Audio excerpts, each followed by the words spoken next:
Moscow में प्रधानमंत्री मोदी और राष्ट्रपति पुतिन की मुलाकात हुई है। पुतिन ने गले मिलकर प्रधानमंत्री का स्वागत किया। पीएम मोदी और पुतिन की द्विपक्षीय वार्ता हो रही है। भारत सबसे बड़ा लोकतांत्रिक देश है, पुतिन ने ये बात कही और प्रधानमंत्री मोदी ने कहा है कि जनता ने उन्हें फिर से सेवा का मौका दिया है।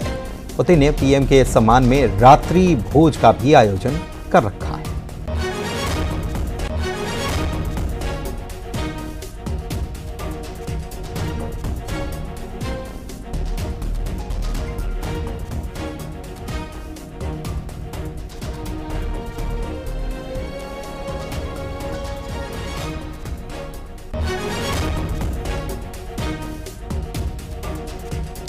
मॉस्को गए हुए हैं प्रधानमंत्री मोदी। 2 दिन की उनकी यात्रा है और रूस के राष्ट्रपति व्लादिमीर पुतिन ने उनका गर्मजोशी से स्वागत किया। गले मिलकर, हाथ मिलाकर दोनों नेता आपस में मिले हैं और जो स्वागत हुआ है उसके बाद प्रधानमंत्री मोदी और पुतिन ने द्विपक्षीय वार्ता भी करनी है। भारत सबसे बड़ा लोकतांत्रिक देश है, इस बात का जिक्र रूसी राष्ट्रपति ने किया। तो प्रधानमंत्री मोदी ने भी कहा कि उन्हें जनता ने फिर से सेवा का मौका दिया है। बता दें आपको कि रूस के राष्ट्रपति व्लादिमीर पुतिन ने प्रधानमंत्री नरेंद्र मोदी के सम्मान में रात्रि भोज दिया है और इस मौके पर प्रधानमंत्री मोदी ने कहा कि भारत लोकतंत्र की जननी है, यानी कि लोकतंत्र की शुरुआत भारत से हुई है। जबकि व्लादिमीर पुतिन ने कहा कि भारत दुनिया का सबसे बड़ा लोकतांत्रिक देश है।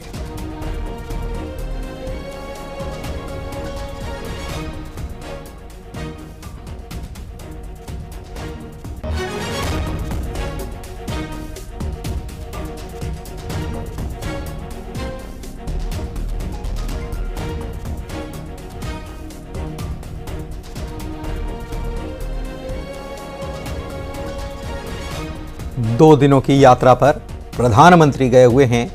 मॉस्को में ये द्विपक्षीय बैठक होनी है, दोनों नेताओं के बीच चर्चा होनी है और इसके पहले भी अगवानी जब हुई तब भी दोनों नेताओं ने आपस में चर्चा की है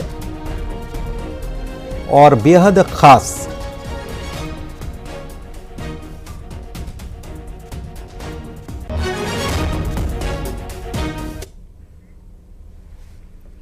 छत्तीसगढ़ में अघोषित बिजली कटौती और बिजली बिल में बढ़ोतरी के विरोध में कांग्रेस ने पूरे छत्तीसगढ़ में आज रैली निकाली और विरोध प्रदर्शन किया।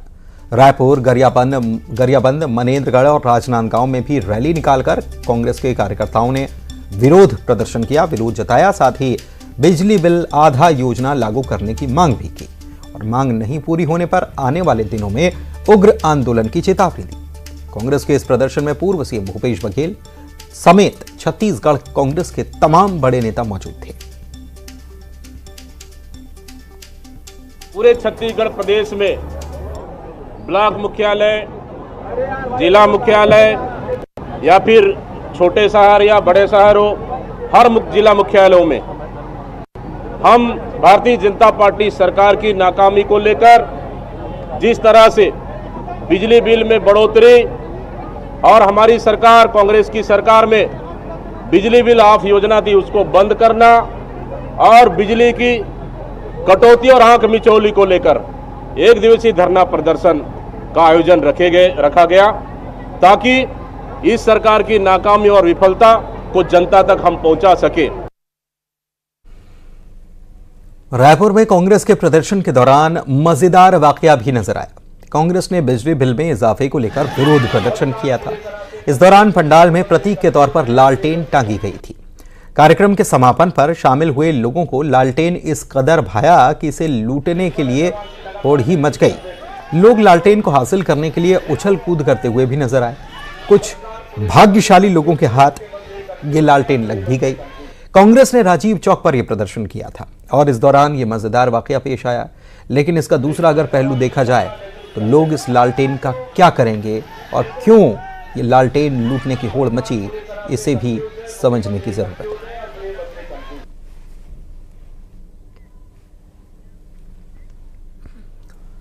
जगदलपुर में बीजेपी की तरफ से मतदाता आभार कार्यक्रम रखा गया था, जिसमें प्रदेश में 11 में से 10 सीट जीतने पर बीजेपी ने आभार जताया, जनता का आभार जताया। इस कार्यक्रम में बीजेपी के प्रदेश अध्यक्ष मौजूद रहे। इस मौके पर किरण सिंह देव ने कहा कि लोकसभा चुनाव के दौरान कार्यकर्ताओं की कड़ी मेहनत रंग लाई और बीजेपी ने 10 सीटों पर अपना परचम लहराया। प्रधानमंत्री मोदी जी तीसरी बार और प्रधानमंत्री के रूप में पुनः देश की बागडोर आपने संभाला है और इस नाते भारतीय जनता पार्टी सभी मतदाताओं का अभिनंदन कार्यक्रम सभी लोकसभा क्षेत्र के अंतर्गत आने वाले सभी विधानसभाओं में कर रही है। उसी के क्रम में आज जगदलपुर विधानसभा का मतदाता अभिनंदन कार्यक्रम यहां पर रखा गया है। आगे बढ़ते हैं। जीतू पटवारी को मध्य प्रदेश कांग्रेस की कप्तानी मिले एक लंबा अरसा बीत चुका है, लेकिन उनकी टीम अभी तक नहीं बन पाई है। दल बदल से जूझती कांग्रेस के सामने मध्य प्रदेश में बीजेपी के हमले तो हैं ही, अंदर खाने उठते सवाल भी बवाल बने हुए हैं। सबसे पुरानी पार्टी की रफ्तार पर मानो ग्रहण सा लग गया है। हर बार जल्दी ऐलान करने का वादा, लेकिन पूरा नहीं होता इरादा। इस बार फेर में फंसी है मध्य प्रदेश कांग्रेस के नए कप्तान की नई टीम। माना यह जा रहा है कि 2 दिन चले लंबी बैठकों के दौर के बाद टीम जीतू पटवारी का चेहरा क्लियर हो जाएगा। कांग्रेस सूत्रों के हवाले से कहा जा रहा है कि अमरवाड़ा उपचुनाव के बाद कांग्रेस की नई टीम घोषित हो जाएगी, जो साइज में छोटी होगी लेकिन नए चेहरों वाली होगी। पूर्व विधायक और कांग्रेस के मुख्य प्रवक्ता कुणाल चौधरी कह रहे हैं कि मंथन के बाद एक्शन दिखेगा। पूरे प्रदेश के नेताओं से फीडबैक लेके उसके ऊपर पूरा मंथन करा है और मुझे लगता है कि जल्द से उनका जो विचार है और जिस विचार के साथ वो कर रहे हैं, जल्द से जल्द आप देखेंगे कि अब एक्शन मोड पे क्या काम होना है। कल मंथन हुआ है, आगे इसकी जानकारी जल्द हम सबको मिलेगी। पुराने कांग्रेसी और फिलहाल भाजपा प्रवक्ता नरेंद्र सलूजा ने मुद्दा लपका और कर दिया हमला। लेट लतीफी पर कहा कि नई कार्यकारिणी को लेकर सिर्फ तारीख पर तारीख दे रही है कांग्रेस। सलूजा बताते हैं कि जीतू पटवारी की लिस्ट पर कई नेताओं ने आलाकमान को शिकायत कर दी, लिहाजा मामला अटक गया।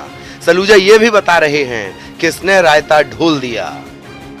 तारीख पे तारीख यही हो रहा है कांग्रेस की नई कार्यकारिणी। अब बनती कैसे, सबको चर्चा है, सबको जानकारी है।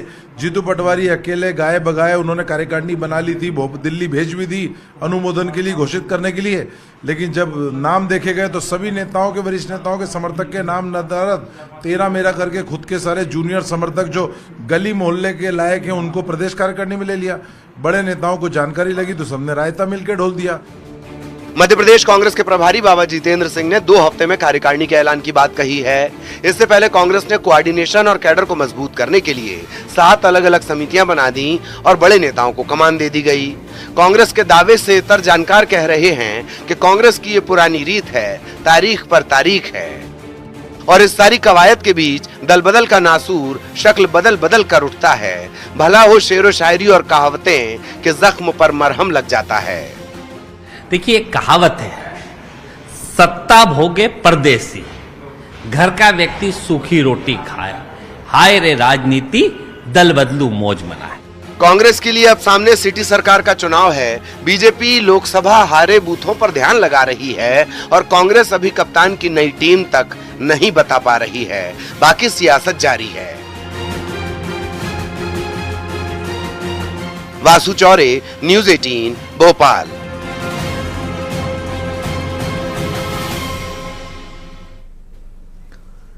इधर मध्य प्रदेश विधानसभा में पूर्व नेता प्रतिपक्ष डॉक्टर गोविंद सिंह ने भिंड कलेक्टर पर गंभीर आरोप लगाए और कहा कि एक संवैधानिक पद पर बैठे भिंड के कलेक्टर संजीव श्रीवास्तव का एक ऑडियो वायरल हुआ है, जिसमें वो हत्या के मामले में आरोपी मुस्लिम युवकों के 3 घर तोड़ने की बात कर रहे हैं। उन्होंने सवाल किया कि क्या कलेक्टर जैसे पद की गरिमा के विरुद्ध यह आचरण नहीं है। उन्होंने मुख्यमंत्री डॉक्टर मोहन यादव से मांग की है कि ऑडियो क्लिप की सत्यता की जांच कर कलेक्टर संजीव श्रीवास्तव के खिलाफ कड़ी कार्रवाई करें।